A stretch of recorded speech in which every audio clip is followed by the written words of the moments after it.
政府近期推出2幅土地去拍賣咧，主要都係回應翻個社會嘅訴求啊嘛。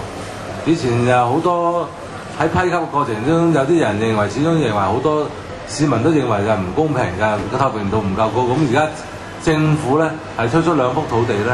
呢個係個動機係好嘅，但係問題上咧，而家我亦都知道咧，政府手頭嘅地段嚟講唔係多，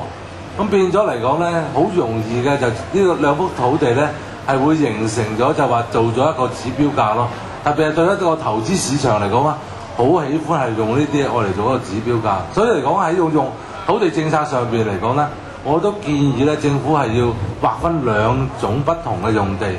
一種就係俾投資者去競投嘅呢啲土地嘅地段，但係亦都要預留翻咧喺將來一啲填海計劃裏邊啊，或者喺啲土地發展上邊咧，亦都預留一部分嘅土地咧係用喺澳門居民嘅居住用地上邊，特別係公共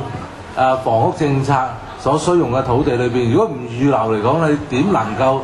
係有地去起樓咧？咁所以嚟講咧，喺呢方面咧，政府喺呢方面嘅房屋嘅土地嘅規劃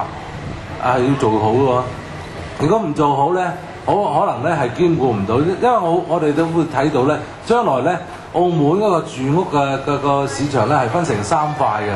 住屋嗰度啊，一個就係呢個投資嘅市場啦，我哋投資市場嘅啦；一個咧就係居民嘅需用嘅一啲房屋啦；另外就係一個公共房屋啦。咁喺呢方面，政府係要做